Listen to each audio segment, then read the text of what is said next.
Bienvenue, mesdames et messieurs, dans Perfect Actu de ce jeudi 8 juin, l'avant-dernier numéro de la semaine. Tout le plaisir est pour moi de vous savoir des nouveaux, très nombreux, devant vos postes téléviseurs en train de suivre cette émission axée sur les décryptages de l'actualité. On va faire le point sur la perquisition de la maison de Moïse Katumbi à Kinshasa, mais aussi celle de Salomon Eskadela à Lubumbashi.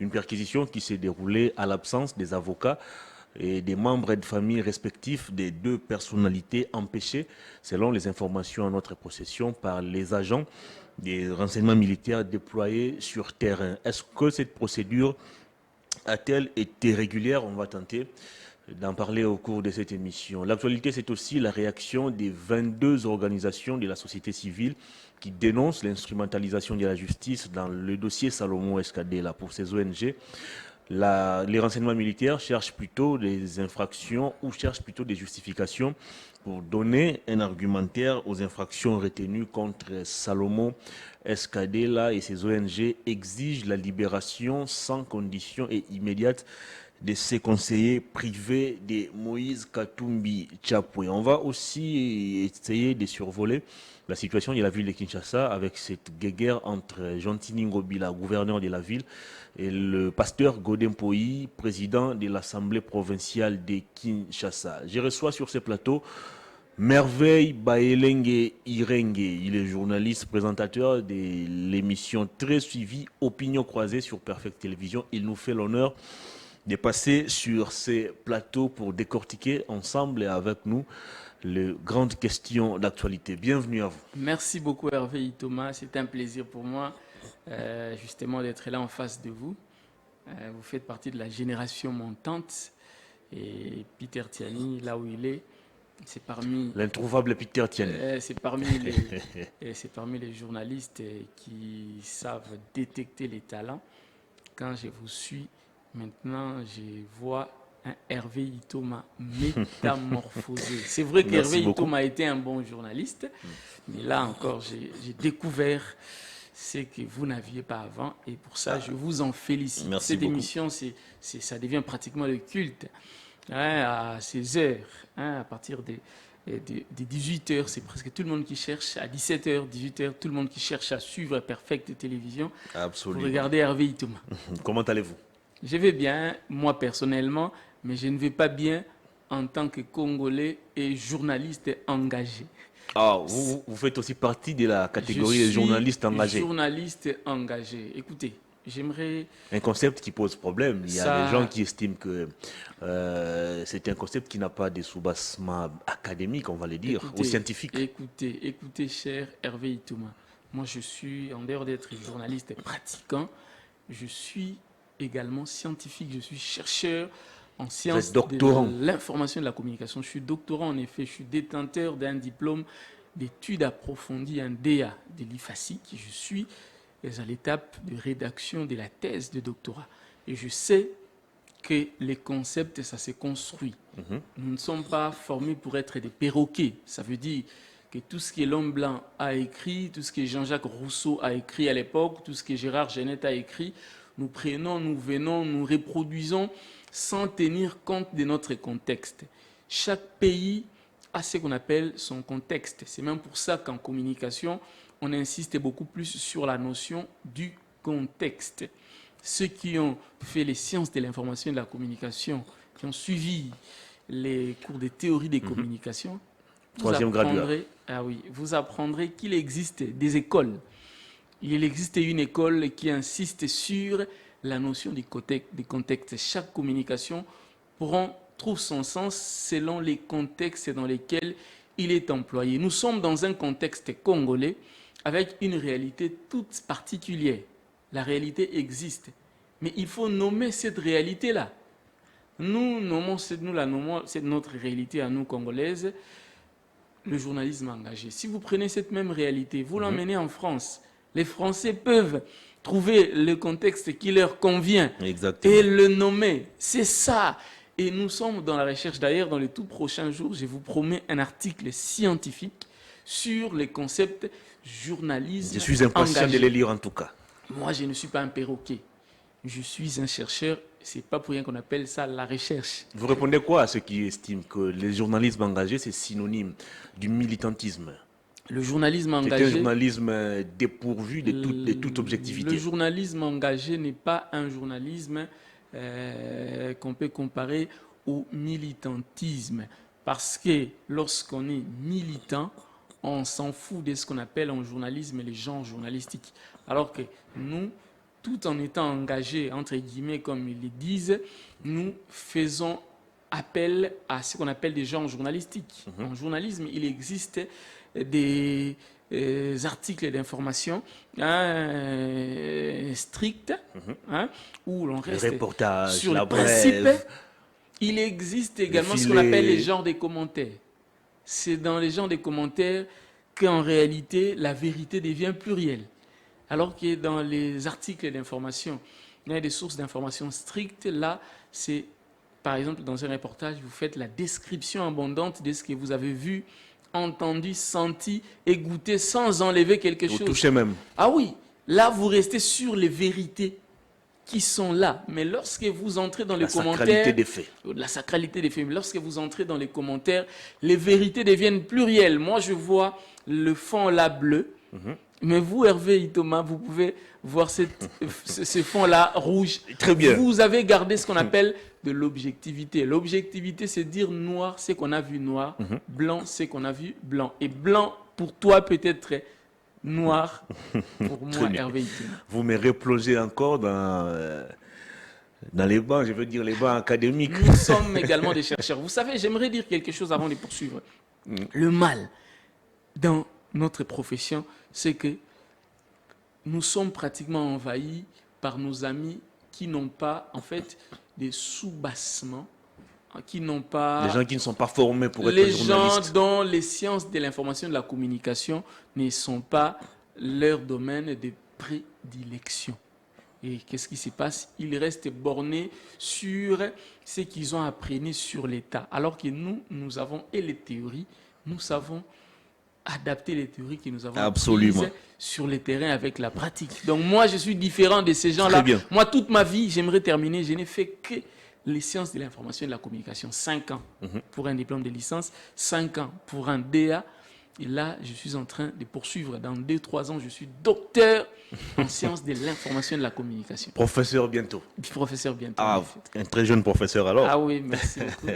D'ailleurs, en Europe, à 23-25 ans, vous êtes professeur. Les Roland Barthes, si vous interrogez l'histoire, vous verrez qu'à l'âge de 23-25 ans, ils étaient déjà des docteurs. C'est ici qu'on veut parfois mystifier. On veut parfois mystifier les choses. Très bien. Un mot de soutien à tous ces confrères qui vivent dans la clandestinité, qui traversent des moments très difficiles. Patrick Locala, Peter Tiani, Louis-France.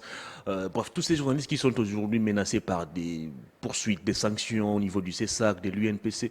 Un mot de soutien à tous ces confrères. Je soutiens tous ces confrères. Vous les avez cités, Patrick Locala, le DG Peter Tiani, le DG Louis-France, Kouzekissa, etc.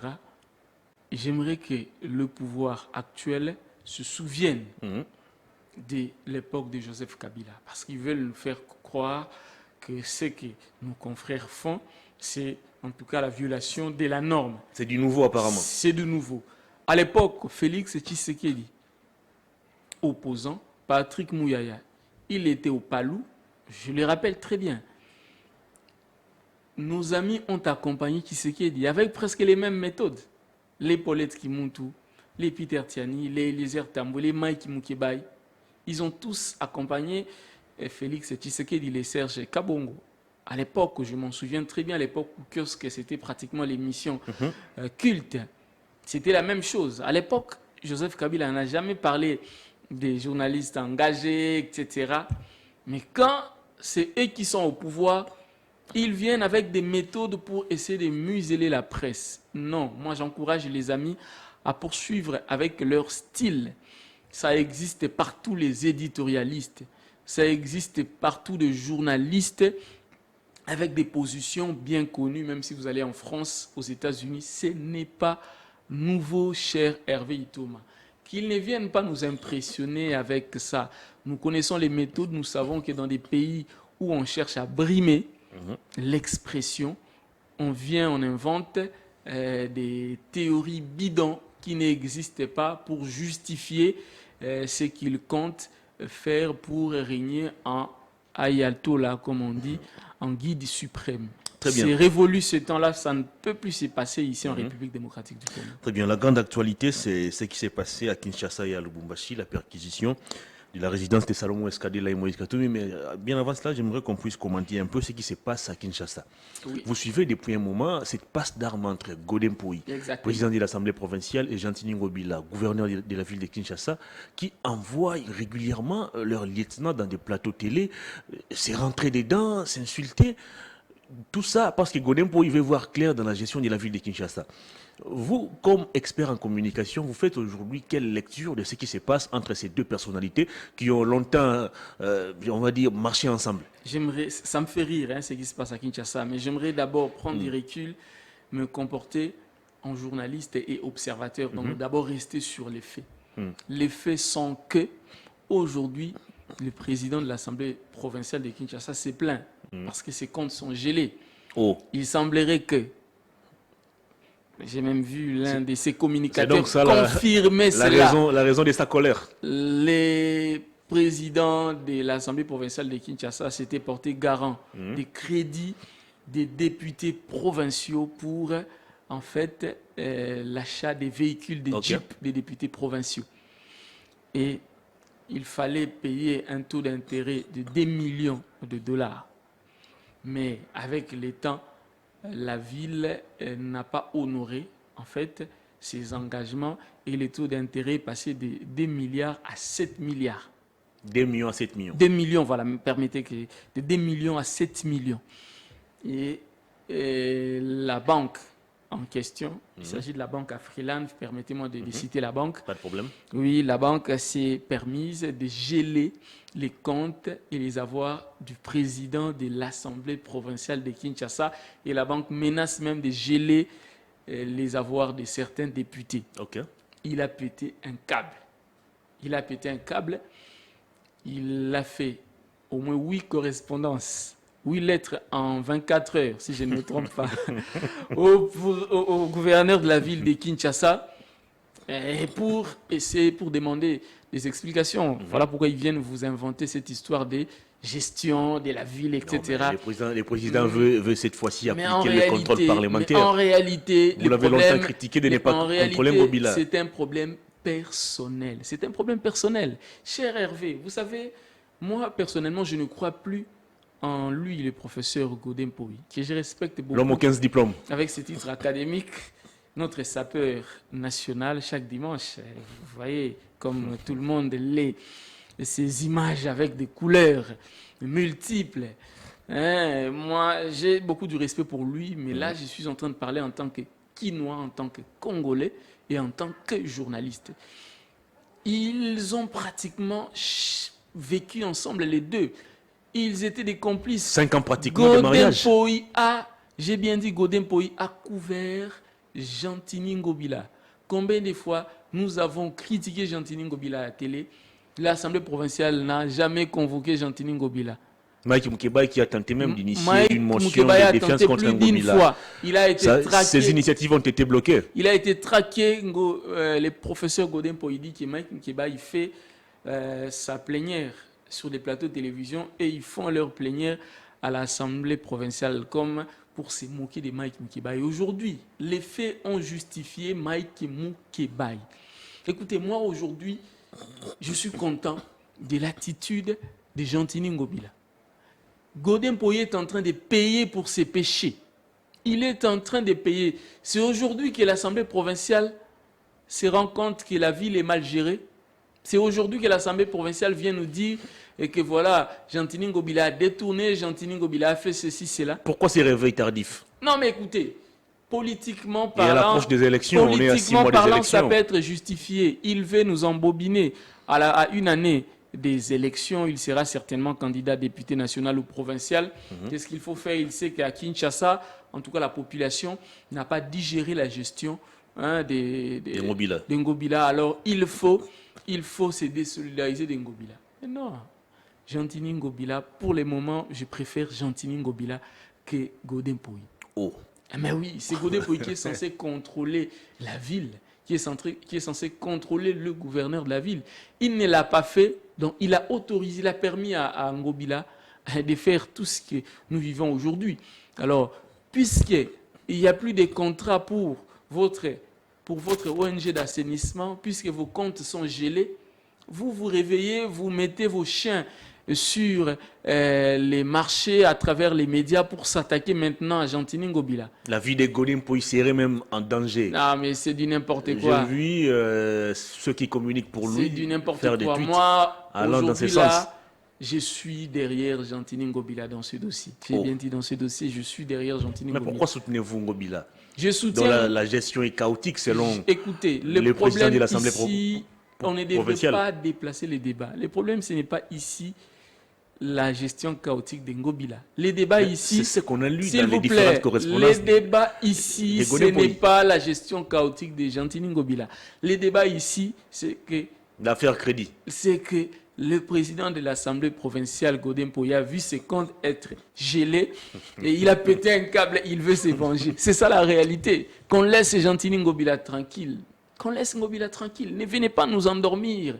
Écoutez, nous ne sommes pas dupes. Nous sommes matures. Et lorsque vous avez été à la tête de l'Assemblée provinciale pendant plus ou moins 4 ans, vous ne pouvez pas venir à la fin du mandat des gouverneurs nous dire que le gouverneur a mal géré et que Zando, voilà, on nous a fermé Zando. On a vu les gens protester ici et que voilà, dans les dossiers Zando, le gouverneur Ngobila a abusé, etc. Ça, c'est jouer de nous. Il ne faut pas blaguer avec la population. Écoutez, c'est des Congolais qui sont allés au chômage, des Congolais qui vendaient là-bas, des familles qui étaient nourries tous les jours. Lui, il a soutenu ça. Alors aujourd'hui, à la fin, il ne peut pas abandonner Ngobila. Très bien. Ils doivent cheminer ensemble. Certaines indiscrétions laissent entendre que le gouverneur de la ville de Kinshasa, Ngobila, aurait réuni certains députés pour essayer aussi de renverser la balance, question de pousser aussi ces derniers à destituer le président de l'Assemblée provinciale de Kinshasa. Comment ça va se passer? Comment cette histoire va-t-elle finir? Vous avez dit aurait, heureusement. Ça veut dire que ce n'est pas encore certifié. Ce n'est pas certifié. Bon, je ne préfère pas commenter sur les informations non certifiées, mais nous connaissons les pratiques, n'est-ce pas? Qui va remporter cette bataille? Écoutez, moi, je ne suis pas pour qui doit remporter la bataille. Moi, je fustige le fait que les présidents de l'Assemblée provinciale de Kinshasa veuille régler des comptes à Gentini Ngobila. Écoutez, permettez-moi. Non, mais le président constate que la ville n'est pas bien gérée. Les comptes à Gentini Ngobila, c'est désolidariser de lui simplement parce que ses intérêts à lui sont menacés, pas les intérêts de la population. Et c'est grave, ce sont les hommes politiques que nous avons. Très bien. On va parler Salomon Escadela. Perquisition de la maison de Moïse Katumbi Tchapou à Kinshasa, à Ngaliema, mais aussi celle de Salomon Escadela à Lubumbashi, sans la présence ou à l'absence de leurs avocats respectifs, de leurs membres et des familles. Comment analysez-vous cette procédure qui a conduit à la perquisition des domiciles de ces deux personnalités? Mais écoutez, les organisations de la société civile l'ont dit. Ils sont tout simplement à la recherche des preuves pour, en fait, condamner le conseiller spécial de Moïse Katumbi, Salomon Escadela. Trouvez-vous normal que les renseignements militaires, que la justice congolaise ait des éléments concrets sur un suspect et les garder pendant 7 jours sans le remettre devant son juge naturel? De surcroît, Salomon Escadela. On a vu avec Mike Mkebai. C'était le même jour, on l'arrêta. Le lendemain, si je ne me trompe pas, c'est les TGI Gombe, directement, flagrance, pas flagrance, on l'envoie à Makala. Mais avec Salomon Escadela, ça va faire, si je ne me trompe pas, 7 ou 14 jours. Il s'agit d'un dossier très sensible qui Quel touche à la sûreté de l'État. Ça, c'est un. Écoutez, de deux. Peu importe ce qu'il a fait, même si tu as tué aujourd'hui, partout dans le monde, la Constitution dit que tout citoyen, j'ai bien dit tout citoyen, a droit à un avocat. N'est-ce pas? Ça s'appelle droit de la défense. Depuis qu'il est arrêté jusqu'à aujourd'hui, il lui est interdit d'avoir accès à ses avocats. Ses avocats n'ont pas le droit de voir leurs clients. Tout ce qui s'est fait, c'est sans avocat. Et c'est grave. Et même cette perquisition Elle s'est faite sans avocat. Ils ont d'abord commencé ici à Kinshasa, à la résidence de Moïse Katumbi, dans la commune de la Gombe. C'est là-bas, c'est Ngalima. C'est entre Ngalima et Gombe. Ils n'ont rien trouvé selon les informations en notre possession. Le même jour, je crois, 30 ou 15 minutes après, c'est à Lubumbashi, mais cette fois-là, à la résidence de Salomon Escadela. On interdit à ses avocats, un de ses avocats est venu, il est même arrêté, on interdit à sa famille, on les fait devant la voisine. On prend à témoin la voisine qui ne signe même pas. Écoutez, ça, c'est quelle justice? On casse les fenêtres, on détruit pratiquement tout. On détruit tout, écoutez, et on ne trouve rien. Et vous imaginez cette justice, ces services de renseignement avec des éléments et ne pas les présenter à la place publique. Parce que déjà, ils se sont permis de faire une conférence pour communiquer sur des supposés, parce que jusque-là, ils n'ont pas encore de preuves. La seule, l'unique preuve qu'ils avaient, c'était l'arme qu'ils disaient, qu'ils prétendaient appartenir à Salomon Escadela, mais Augustin Matata Pogno, à travers son tweet, a en fait donné la vraie information que l'arme, en réalité, en fait, cette arme-là appartient au garde du corps de Matata Pogno. Il a obtenu cette arme quand Matata Pogno était encore Premier ministre, c'est-à-dire en bonne et due forme. Donc, ce qui veut dire que pour l'instant, en tout cas, selon ce que nous constatons, ils n'ont plus rien contre Salomon Escadela. Alors, qu'est-ce qu'il faut faire? Il faut poursuivre. Il faut poursuivre. En réalité, on devrait même les lâcher déjà parce qu'ils n'ont rien. Ils n'ont rien contre lui. Non, mais il y a 3 infractions retenues à sa charge. Quelle autre infraction? On parle des détentions d'armes illégales, on parle d'incitation militaire à commettre des actes contraires à la loi. Armes illégales, il faut déjà mettre ça de côté. Atteinte à la sûreté de l'État. Détention, armes illégales, il faut déjà mettre ça de côté parce que les tweets de Matata Pogno a déjà mis ça de côté. Incitation, vous avez dit... Incitation aux militaires à commettre des actes contraires à la loi. Il va inciter les militaires comment? Comment est-ce que Salomon Escadela était en contact avec un militaire ou des militaires? Si oui, qui sont ces militaires-là? La logique voudrait que l'on interpelle également ces militaires-là, qu'on les voie. Où sont ces militaires? Avez-vous déjà vu ces militaires-là? Quels sont les militaires que Salomon Escadela cherche à inciter à commettre des actes contraires à la loi? Ça, ce n'est que ces militaires-là ne sont que dans les têtes de ceux qui les disent apparemment à travers les réseaux sociaux, parce que je ne vais pas me permettre de parler de notre justice ainsi.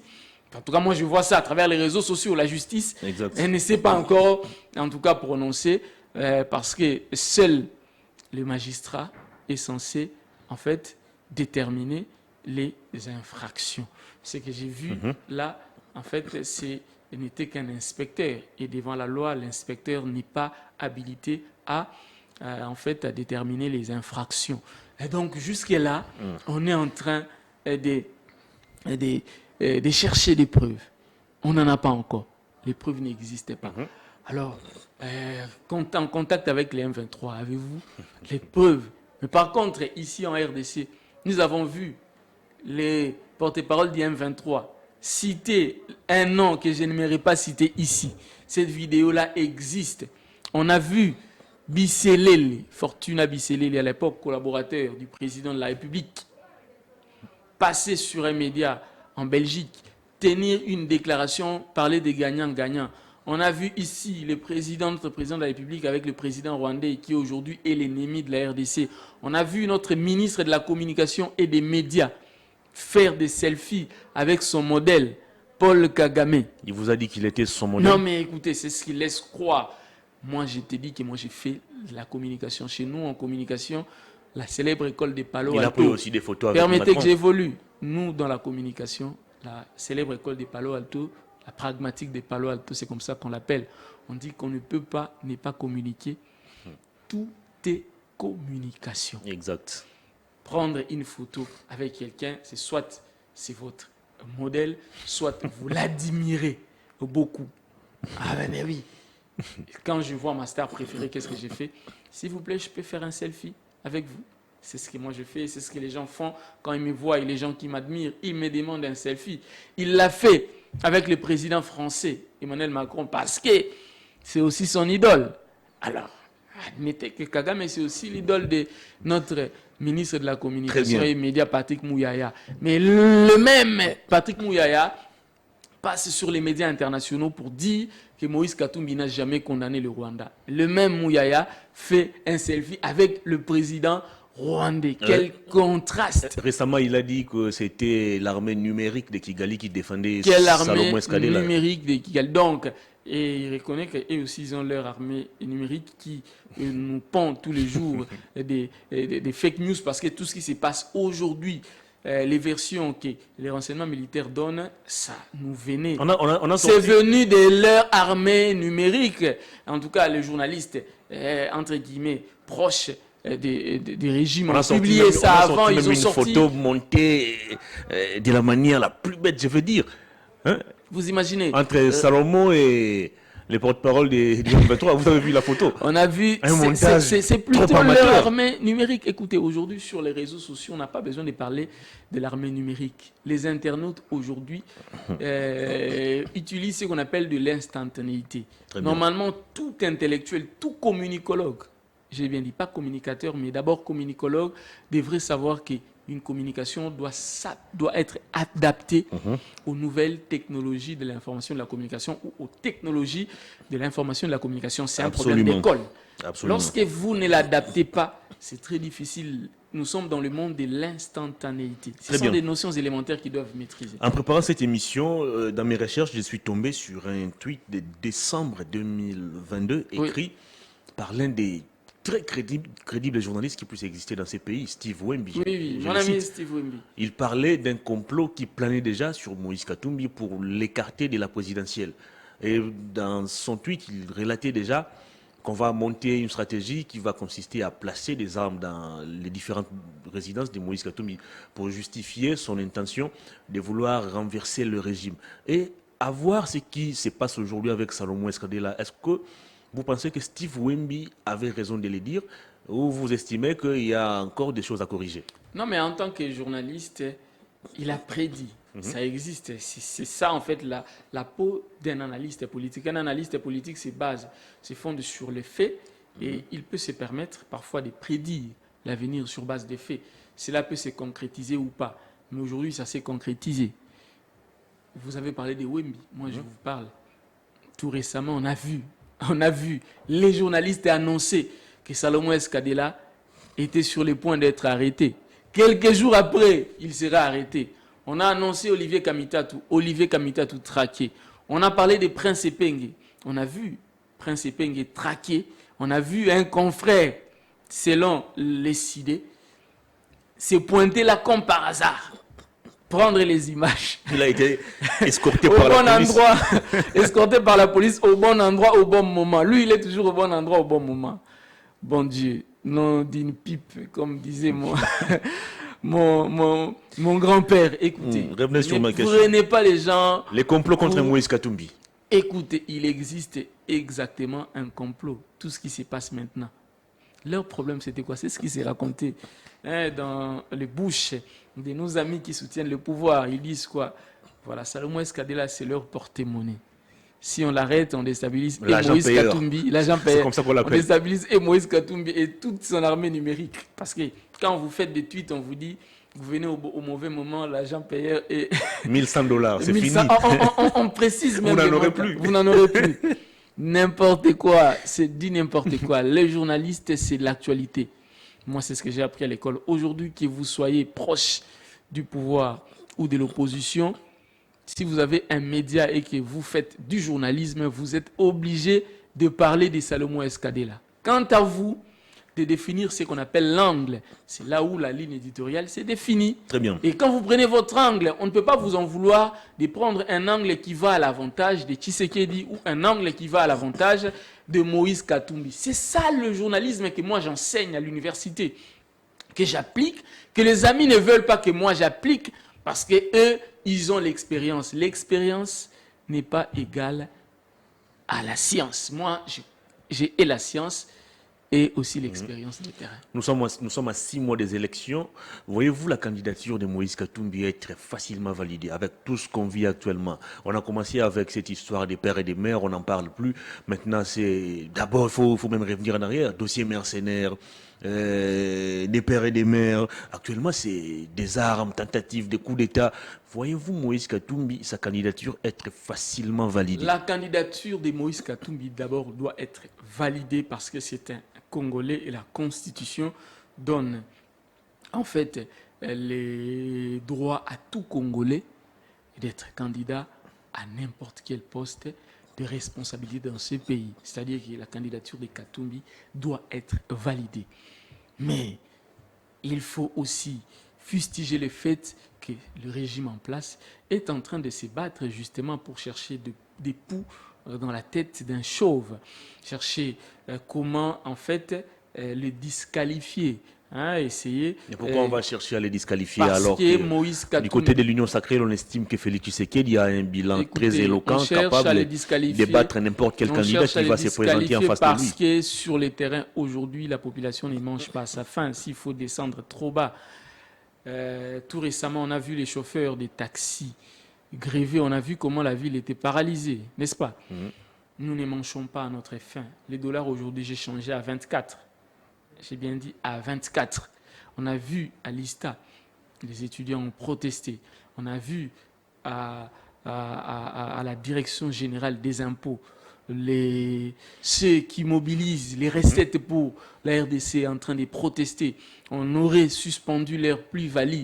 J'ai vu chanter contre le ministre des Finances, Nicolas. Le ministre a répondu que c'était faux, que l'intersyndicale était manipulé. C'était faux, mais des gens de mauvaise foi. Il y a une vidéo qui existe. Les agents de la DGI à la direction générale en train de chanter contre le ministre des Finances. Oui. Moi-même qui raison vous pour parle, laquelle le ministre a dit qu'ils étaient manipulés par des gens qui vous parle, très mal intentionnés. J'ai grandi avec l'argent de la DGI. Okay. J'ai grandi avec l'argent de la DGI. Ma mère est agent à la direction générale des impôts. Donc, je connais les différentes primes à l'époque où c'était contribution, à l'époque où les agents touchaient des 200 francs, des 500 francs, jusqu'à arriver à atteindre des montants qu'on touche aujourd'hui, depuis l'époque où Matata a été ministre des Finances, à l'époque d'Atanas Matenda, à l'époque de tous ces gens qui sont au passé de l'ancien ministre des Finances sous Joseph Kabila et Félix Tshisekedi au tout début, qui y est parti, qui était d'abord DG de la DGI, ensuite ministre des Finances. Je connais tout, je connais même les dates quand l'argent de la DGI sort. Donc vous n'allez pas m'apprendre sur la DGI. Aujourd'hui, les agents de la DGI ne touchent plus les montants qu'ils avaient l'habitude de toucher. Ils avaient des différentes primes. Ils ont ce qu'on appelle des primes, qu'on appelle la mobilisation. Ils ont des primes qu'ils appellent contentieux. Et puis à la fin de l'année, lorsqu'ils mobilisent beaucoup, on parle d'une plus-value. Mais Alinguete, lui-même le ministre des Finances, a crié haut et fort ici que nous n'avons jamais mobilisé et que sous Félix Tshisekedi. Mais pourquoi est-ce qu'il n'y a pas de plus-value sous Félix Tshisekedi? N'est-ce pas qu'on a crié ici que la DGI aujourd'hui, les régies financières mobilisent? Mais moi, en aucun jour, ma mère m'a appelé.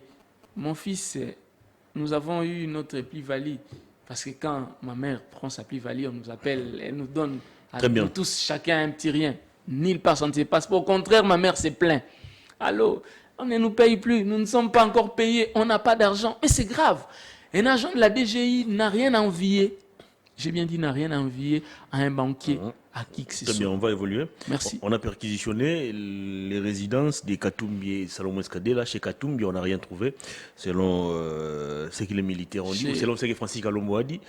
Les militaires n'ont rien trouvé chez Moïse Katumbi, chez Salomon Escadé. Là, par contre, bon, la famille a été chassée. Oui, jusqu'à les avocats chassés. On parle même de l'arrestation, de l'interpellation de l'un de ses avocats. Oui.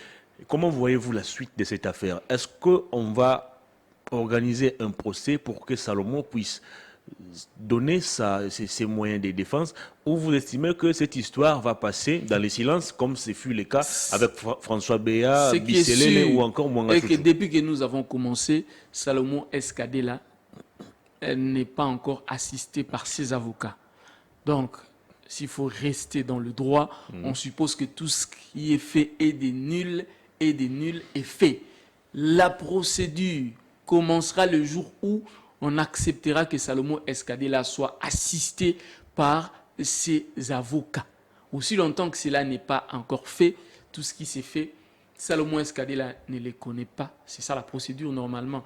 Et devant la justice, il va dire que moi, tout ça, je ne connais rien. Donc, je pense que la justice doit faire son travail. La justice doit faire respecter la loi. Faire son travail, c'est aussi respecter la loi. Lorsque vous n'avez rien contre quelqu'un, c'est mieux de les lâcher, de les laisser partir. Salomon Escadela ne quittera pas le pays. Il sera là si la justice a besoin de lui. On va faire appel à lui. Il va se présenter. Ce n'est pas un assassin. Salomon Escadela, ce n'est pas un voleur. C'est un Congolais qui tout simplement se bat pour le changement dans ce pays. Et on ne devrait pas empêcher à ce type de personnes de s'exprimer. Est-ce qu'on aura un procès où vous pensez, que je reviens encore sur ma question, que l'histoire va passer sous silence, comme les cas François Béat, c'est ce que j'ai dit. D'ailleurs, pour le cas Bisselele, on est revenu à la cour d'appel, son dossier n'est introuvable. C'est ce que j'ai dit. Hein? Normalement, tout ça, c'est grave. Tout ce qui Mais pourquoi on continue de les détenir encore en prison alors que son dossier n'est tout ce qui se passe aujourd'hui n'est plus trouvable? En réalité, sur le plan du droit, n'existait pas. Mais si ils veulent un procès, alors que l'on puisse en fait transférer Salomon Escadela devant son juge naturel, qu'il nous dise quelles sont les infractions et quelles en sont les preuves. Que ce soit, en tout cas, la place publique, comme ça, on saura si vrai ou faux ce qu'ils accusent Salomon Escadela est réellement authentique. Mais moi, je suis persuadé que rien n'existe, tout est faux. On essaye tout simplement d'essayer de créer quelque chose pour déstabiliser Moïse Katumbi. Ou encore un autre schéma qu'il ne faut pas oublier, c'est qu'ils sont capables de chercher à utiliser Salomon Escadela comme monnaie d'échange. Les élections arrivent. Félix Tshisekedi a besoin coûte que coûte d'avoir un second mandat. Et pour un second mandat, on sait qu'aujourd'hui, Moïse Katumbi est incontournable. Et on sait aussi que Salomon Escadela, c'est l'un des éléments phares de Moïse Katumbi. C'est quelqu'un sur qui Moïse Katumbi compte, c'est pratiquement le cœur de Moïse Katumbi.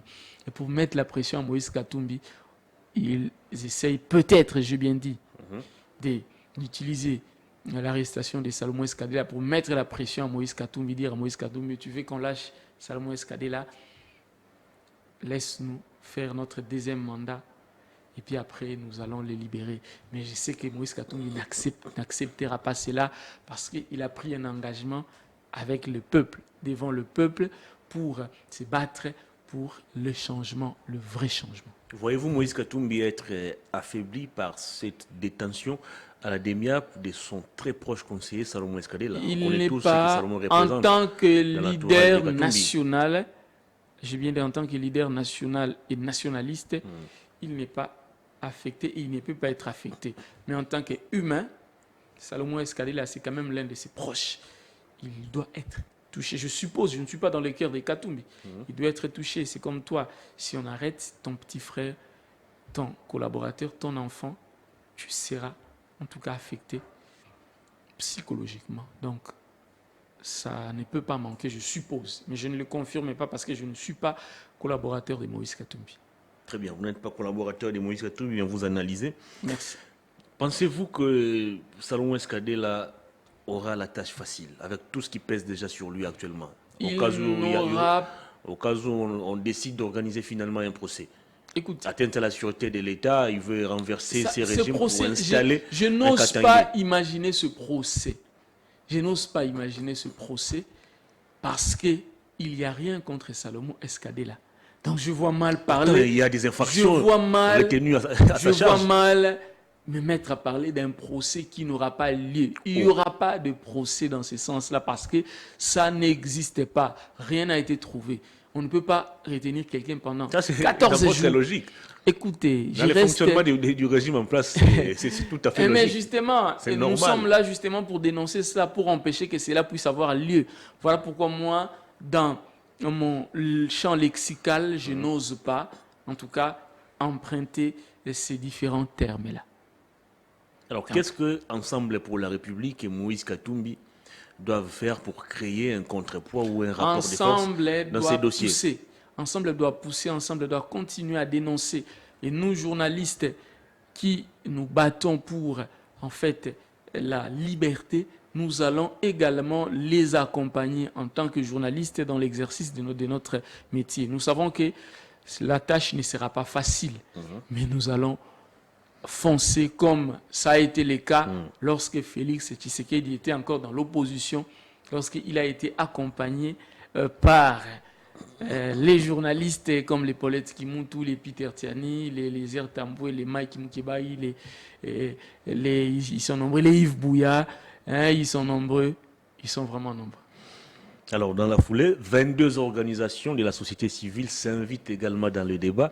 Ils ont pondu un communiqué conjoint, c'est même jeudi 8 juin, dans lequel ils ont abordé les dossiers Salomon Escadé, selon ces différentes organisations de la société civile. La justice est instrumentalisée dans cette affaire. Il n'y a aucune infraction contre Salomon Escadé. C'est un dossier politiquement orienté. Et Salomon doit être relaxé. Est-ce que vous pensez que ces ONG ont raison de réfléchir ainsi? Non, mais écoutez, des pleins droits, ces ONG-là pratiquement rejoignent ma pensée. À moi, c'est que je suis en train de fustiger ici. Et je sais que ces ONG-là aussi, d'ailleurs, ont des éléments sur le terrain parce qu'ils ont, en tout cas leurs collaborateurs, qui descendent sur le terrain, qui font des recherches, des études. Et ça a été prouvé à travers ce message. Et je pense que le pouvoir en place devrait écouter la voix de la sagesse. La voix de la sagesse, c'est laisser qu'il y ait des organisations libres et transparentes. La voix de la sagesse, c'est laisser tout celui qui répond aux critères d'aller aux élections et de laisser que les meilleurs gagnent, de laisser à la population la liberté de voter. On dira aussi que ces ONG sont manipulées. Qu'à l'époque, les ONG qui dénonçaient Joseph Kabila étaient aussi manipulés par Félix Tshisekedi, par Étienne Tshisekedi ou Moulumba, par les autres de l'opposition. C'est ce que les pouvoirs de l'époque disaient aussi. Non, mais écoutez, si c'est ce que les pouvoirs de l'époque disaient aussi, alors ceux qui sont aujourd'hui ne devraient pas refaire ce que le pouvoir en place faisait lorsqu'ils étaient dans l'opposition, parce que, tout en étant dans l'opposition, ils savaient que ce que les pouvoirs en place de l'époque disaient était faux. Alors, ils doivent, en tout cas, au contraire, prêcher par l'exemple. Ils doivent permettre à tout le monde de s'exprimer librement.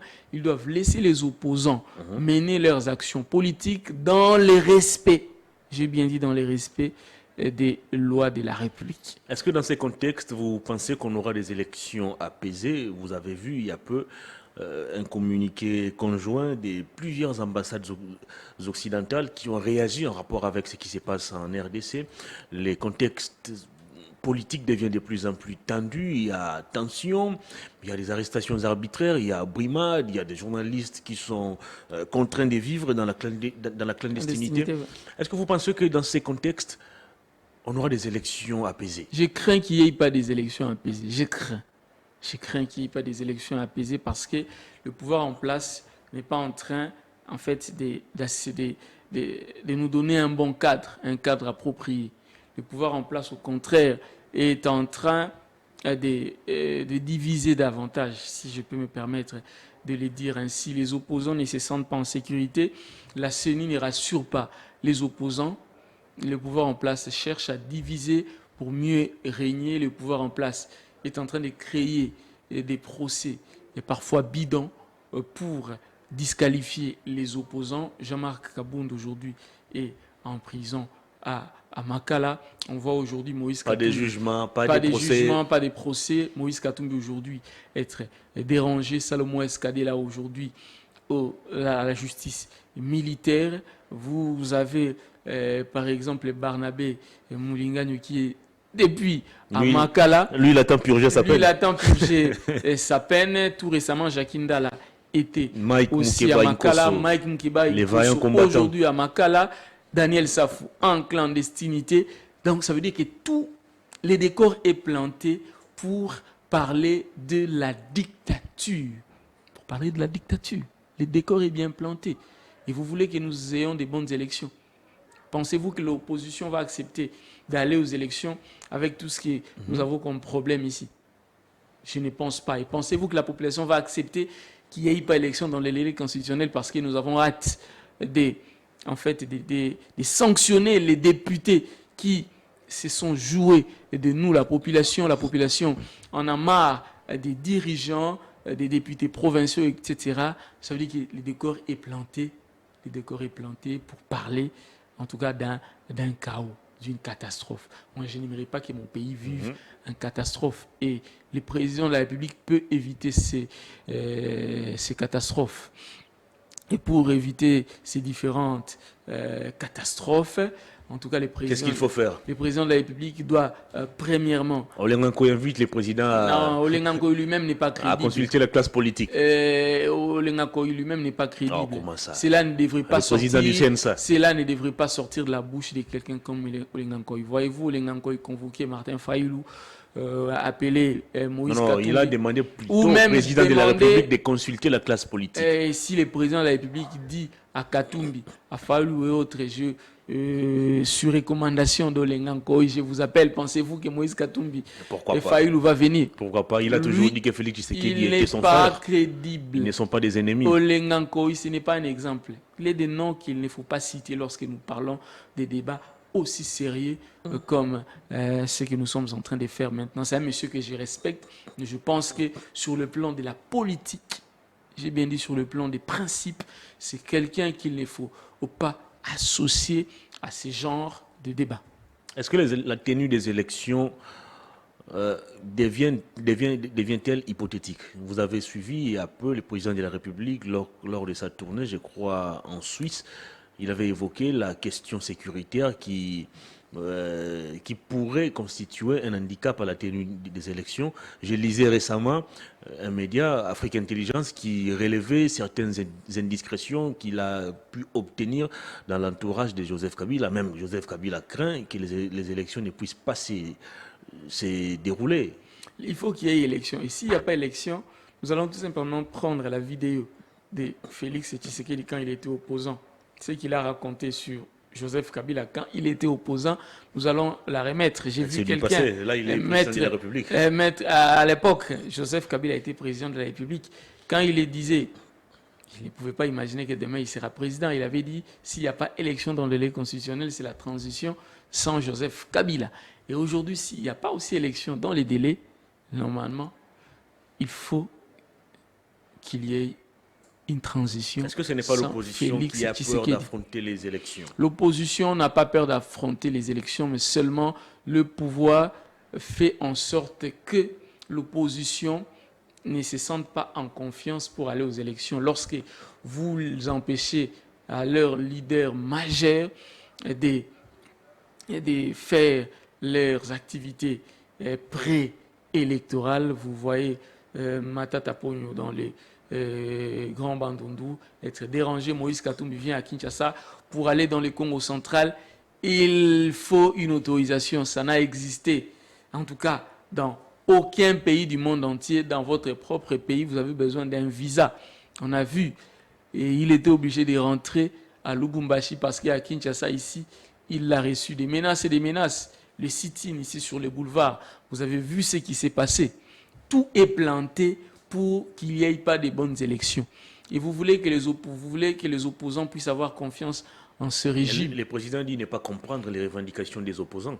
La CENI est en place, il y a un bureau de la CENI qui travaille, le processus électoral évolue, d'ici peu on va convoquer les qui vont aller aux élections nationales. Qui doivent aller aux élections? Pourquoi continuez-vous de boycotter les bureaux de la CENI? Qui doit aller aux élections? C'est la classe politique, ça veut dire l'opposition et la majorité.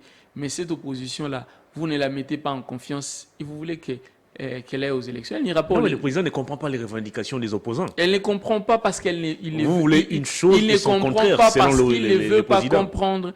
Il ne comprend pas parce qu'il ne veut pas comprendre. Les opposants sont clairs comme de l'eau de roche. Les opposants veulent une CENI crédible. Une CENI crédible signifie quoi? Il faut qu'il y ait et l'opposition, et la majorité, et la société civile. Mais regardez ceux qui sont à la CENI aujourd'hui. Prenons pour le compte de l'opposition. Est-ce qu'ils sont là pour les comptes de l'opposition réellement ou bien ce sont en fait des débauchés, comme on les appelle communément ici chez nous. On dit qu'il est du PPRD. On dit là-bas qu'il est PPRD mosaïque. PPRD ne reconnaît pas ces gens-là. Mais vous vous dites qu'ils sont là-bas pour les comptes de l'opposition. Et vous voulez que la vraie opposition se présente là-bas. Quelle est la vraie opposition? La vraie opposition, c'est celle... Parce qu'il y a une opposition qui a accepté de participer la vraie opposition, au processus d'identification ce n'est pas des électeurs. Celle qui il y a une autre opposition qui a boycotté toutes les opérations liées au processus électoral. La vraie opposition, ce n'est pas celle qui est à la CENI. La vraie opposition, c'est celle qui est composée de Martin Fayulu, qui est composée de Moïse Katumbi, de Matata Ponyo, de Joseph Kabila, de tous les autres leaders. Kabila ne se retrouve pas dans votre schéma. Il ne s'est pas fait enrôler, mais aujourd'hui, on ne peut pas nier à Joseph Kabila la qualité de l'opposant. La vraie opposition, c'est celle qui évolue avec Kabila. La vraie opposition, c'est celle qui est de l'autre côté. Qui n'est pas dans la mangeoire, s'il faut que j'emprunte ces termes-là. Je vous ai dit, la vraie opposition, c'est le bloc de Lubumbashi. La vraie opposition, c'est Joseph Kabila. En quoi ces blocs peut être considérés J'ai dit ceci, je suis en train de citer la vraie opposition. La vraie opposition, j'ai dit que c'est le bloc de Lubumbashi, c'est Joseph Kabila, et c'est en tout cas Mouzito aussi peut-être de l'opposition, mais la vraie opposition n'est pas celle qui est à la CENI. La vraie opposition, en tout cas, n'est pas celle qui est à la CENI. Très bien, on va terminer cette émission. Une dernière question en rapport avec les dossiers Salomon Escadela. Oui. Comment voyez-vous l'issue de cette affaire? Salomon Escadela sera-t-il relâché ou Salomon Escadela sera Vous me l'avez posé cette question-là plus de 5 fois. Je sais que vous voulez me tirer ce que vous voulez entendre. Je vous l'accorde si vous êtes journaliste, mais j'aimerais simplement dire que Salomon Escadela, c'est ça ma réponse. Veuillez l'accepter s'il vous plaît.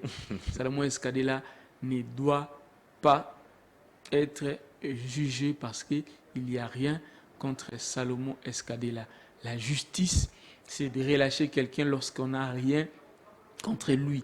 Et aujourd'hui, Matata Ponyo a démontré à travers son tweet que Salomon Escadela n'est pas le propriétaire du revolver.